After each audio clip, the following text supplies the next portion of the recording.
Hi guys, I'm back again with some more stories for you today. Let's go to the first one, about OP's husband, who donated money to his ex, despite OP not agreeing on it. Listen to the story to find out why, and of course to hear my insights. Enjoy the stories, guys, and don't forget to like and subscribe. And of course, don't forget to leave a comment. My 37 female, husband Joe, 38 male, and I have been married for 2 years. We have a 1-year-old baby. We recently bought a house that we poured all of our money into. Joe has a friend, Gemma, that he used to have S with in his 20s. They were never in an official relationship, just a casual hookup type situation. We live in the USA, but Joe is from England and Gemma still lives in England. Gemma is gorgeous. On pictures, I've never met her. Stay-at-home mom to 2 girls, approximately 5'6", slim, dark hair, big boobs that are always pushed up and uncovered. Gorgeous smile. Gemma is married to a loser who is an alcoholic and a gambler. Very unhappy marriage. She claims Joe is her best friend and reposts old photos with him on Facebook all the time. After her second daughter was born, she asked Joe to be her godfather, and he accepted. I suspect she has always been partially interested in him for financial reasons. Joe comes from a wealthy family, and that may be part of the reason she wanted him to be godfather to her daughter. My relationship with my husband is great, but we are basically roommates. My husband has a low S drive and ED, which he states started around the time he started dating me. My self-esteem has taken a hit. I'm 5'8", blonde, athletic, European features. I used to get compliments all the time and always had my pick of men. Things have changed in the past 2 years with pregnancy and baby. I'm a busy doctor, so I look a bit disheveled all the time since I never have time to take care of myself. I've probably kept on 20 pounds from the baby weight. That and the lack of S interest from my husband has made me pretty depressed. So Gemma was diagnosed with metastatic cancer a year ago. She has a PayPal. Joe asked if he can donate money. I asked him how much. He wants to close out the PayPal to match the goal, to the tune of $3,000. I told him that was too much, but that we could donate a smaller sum a few months after closing on our house and building up some savings. The morning before he told me he wanted to send Gemma $3,000. He didn't bring me a pastry from the bakery, too expensive, but he bought one for himself. At this time, I was scrimping and saving every penny for our home purchase. I'm talking cutting coupons, not getting my hair done for months, 0 new clothes or luxuries for myself, not buying any food at work. I was so scared that the closing costs would be higher than we could afford. We closed on the house with $2,000 left in our bank account. Not totally broke, but not enough for an emergency. 1 week after we closed, I had a strange urge to check her PayPal. I see a donation under my husband's name for $3,000. I confront him. He says he cashed out a small investment account he had in England and that it is his money to use. I'm heartbroken. I work extra shifts on weekends to bring in more income, and I never, ever distinguish between mine and his. We have always had the understanding that everything is shared, and he did this behind my back. Gemma did fine with chemo, which was all free of cost under the NHS, and is now in complete remission. I'm so mad at my husband. It's 5 months later, and I still can't stand to touch him. That money would have done so much for our baby girl, repairs to our new house, and me for that matter. I haven't spent money on myself in ages. I've lost trust, and have no desire to try in our relationship anymore for any kind of intimacy. My husband and my in-laws think I am completely overreacting. Actually, they think I am a total cold witch based on my reaction. Am I the a-hole? Well, OP has every right to be upset. Of course, every woman would expect that family for her husband will come first, and not some hot chick. What he did was disrespectful and sneaky. His obligations are to his family. She has her own family, and I'm sure there are resources there to help her as well as her husband. He's a little too close for comfort with her that he would so blatantly disregard OP's feelings and make OP sacrifice. It sucks that she was sick, but it's not his problem. His obligation is to OP and to his child. He showed OP where his priorities were. OP should believe him. I'd definitely be insistent on marriage counseling after this, though. And now let's see if the community agrees with me. She doesn't know 420 says. No, dude, just no. Your husband has completely lost his ever-loving fudging mind. Marriage is a partnership. He kept money from you, and he gave it to a woman he used to date. You have a child. You just bought a house. You're a doctor. You don't need the internet to figure this one out for you. Lizard Girl 25 says, not the a-hole. I would seriously be considering divorcing my husband if I was you. That or demand some deep independent counseling for myself and marriage counseling. Armchair Detective 84 says, not the a-hole. I would have filed for divorce. I think you still should. Funny how he has ED, but he was able to get along enough to get you pregnant, securing himself a ticket to stay in the US and maybe child support. What he did was financial infidelity. He isn't even sorry. I, female 32, just got married to Charlie, male 32. I'm happy and looking forward to our honeymoon next week. The thing that spoilt it a little bit is an argument with my friend and bridesmaid, maid of honor, Leah, female 32. Leah and I go back years. Unfortunately, she split up with her long-term partner 5 months ago. He met someone else and she was devastated. I could go on forever about what I think of him and what I like to do to him, but off the point. I realize me being excited about my wedding was probably the last thing she needed, but I tried to be there for her, and she did the same for me. She missed a couple of planning things, completely understandably, but generally made a massive effort. I can't state this enough. By the wedding, she was a bit better. It was hard for her though, seeing me going through all the things she probably expected for herself, but she put on her game face and pushed me away when I asked her if she was okay. She got through the ceremony, photos and meal, but at the evening party, it became apparent just how much she'd had to drink. She decided she was going to find a new man. She told the best man, Charlie's older brother, they should get together according to tradition. He has a girlfriend who wasn't there, long-standing prior commitment, and he let her down very nicely, but did dance with her. She made suggestive comments to a few other men, by now quite drunk, and didn't really get anywhere. Later on, she settled on Charlie's younger brother, male 30, who was also quite drunk. I've hardly seen him drink because he says he can't hold it well. Seems to be true. Anyway, she was sat on him in the middle of the room, semi-spilling her drink on him and kissing him. He wasn't objecting at all. Other family members were trying not to look. This is where I'm worried I'm the a-hole. I went over and suggested they stop or leave.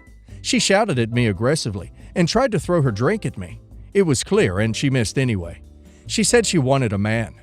The best man saw what was happening and dragged his brother away and persuaded him to go to bed. He didn't put up a fight at all. Leah shouted a few things about wanting to go with him. It didn't happen. She was fairly feisty after this. I eventually managed to persuade her to go to bed, but it took a lot longer. I was upset. The next day, brother was mortified and apologized unreservedly, which we've accepted. Leah hasn't apologized. She's blaming me for shaming her. Says I didn't appreciate how hard it was for her. Says I stopped her from having a no-strings night of S. Called me Bridezilla, wanting to control everything. I don't think I was. I just didn't want drunk people groping each other in public at my wedding in front of family members.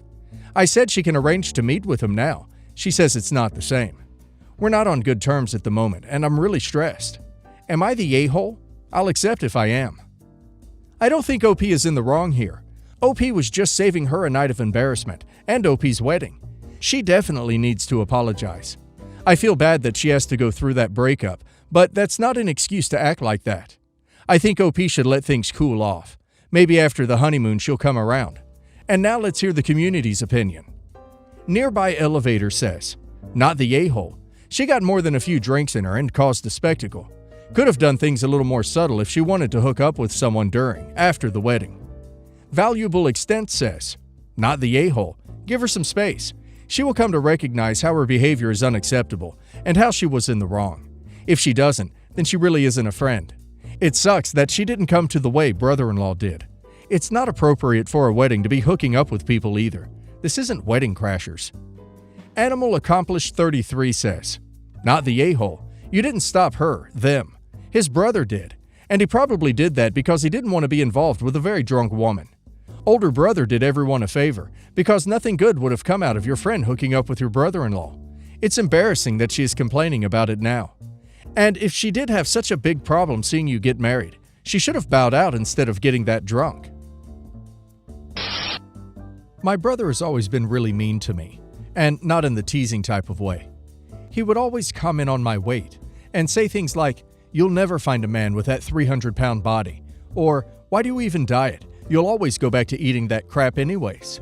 Not only this, but he would constantly lock me in the bathroom and torment me by saying he was going to starve me in there for the rest of my life and no one would find me. He would only let me out when someone needed to use the restroom. For context, I'm claustrophobic. These aren't the only things he does to me, but these are the things that hurt me the most. Anyways, my brother met his now wife, 29 female, through a mutual friend between them. They began to date and I actually really like his wife.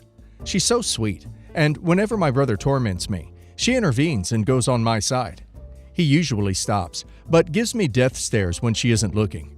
A couple of weeks ago, a friend of mine said she started talking to this guy on Tinder who she really liked. I only knew her through my college classes, and she was a blabbermouth, so myself and her weren't really best friends. She knows nothing of my family, so when she showed me a picture of my brother, you might understand my shock. At first, I thought it was a catfish, and told her that honestly, by saying something along the lines of, "I think you're being catfished. That's my brother who's getting married in a couple of weeks." She agreed with me, but I had an uneasy feeling, so I told her to give me her phone. We set up a time for them to meet. He showed up. My friend didn't follow the plan, though. The plan was to have a nice time, maybe a kiss on the cheek or something for more proof he was cheating, call him out on it, while I recorded it and sent it to my sister-in-law. My friend freaked out at me after their date because she said he isn't getting married, and I was just jealous because she found a cute guy and I didn't. Apparently, she was originally going to follow through on the plan, but when she confronted him, he lied and said he has never been engaged and would like to be one day. She made me delete the video. When I did, I began to show her more and more proof that my brother was in fact my brother, including showing her pictures of my sister-in-law. She believed me after the 20-something picture and didn't apologize.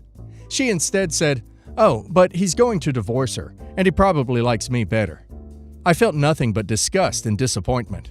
I told her she was a disappointment with other nasty things. Anyways, forward to the wedding. We were at the reception when I saw my brother. I saw red and stormed up to him. I asked him about my friend, and he pretended to not know what I was talking about. I showed him pictures of him and my friend together on the date. I had to sneak them, and he looked surprised. He got offended and asked where I got them. I couldn't comprehend how ashamed I was. I slapped him, exposed him, and apologized to my sister-in-law who was crying. She yelled at my brother, and both got into a massive argument in front of both families. This was a couple of days ago, and both sides of the families, including my parents and my friends, are furious with me. They're calling me a jerk for ruining their relationship, and saying the truth would have come out sooner or later.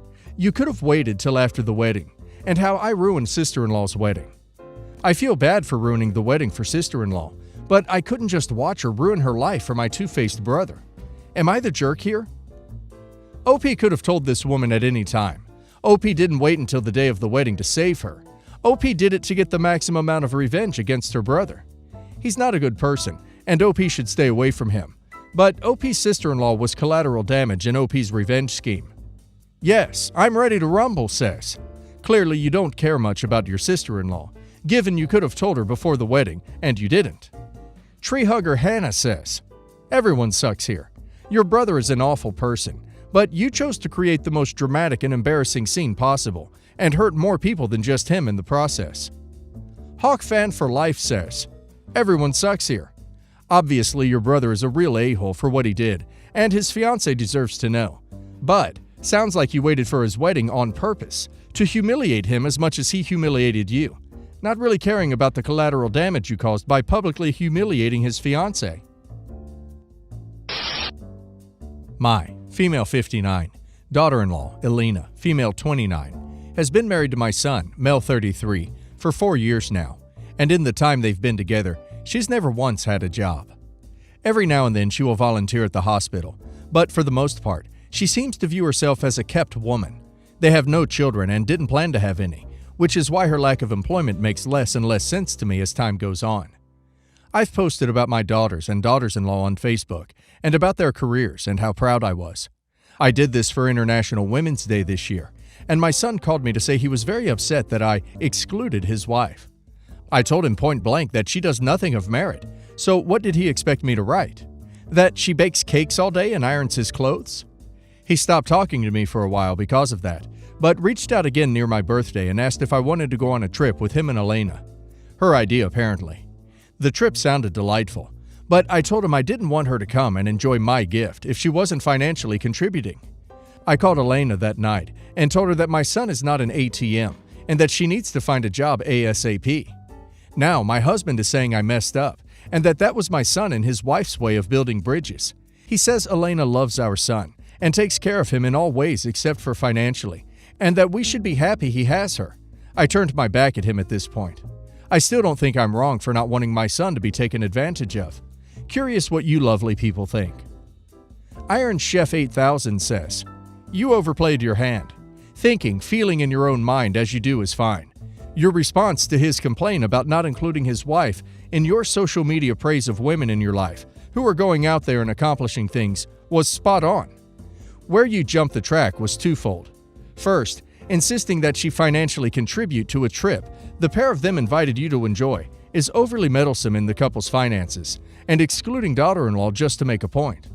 Second, calling her and telling her to get a job is a total a-hole move. Sorry, but you're the a-hole." Relevant Birthday 516 says, "You're the a-hole. Has your son complained about this? Are they struggling? Then keep your nose out of their business. The only question you should be asking your son and his wife is this: are you happy? Even then, you're being a busybody and should still keep out of it." Hazy Lazy Summer says, "You're the a-hole. If your son is happy with the dynamic of his marriage, then that's all that matters and butt out. The way their relationship is has got nothing to do with you. Don't forget to come back crying and wondering why your son cut your miserable self out of his life. We'll be happy to remind you."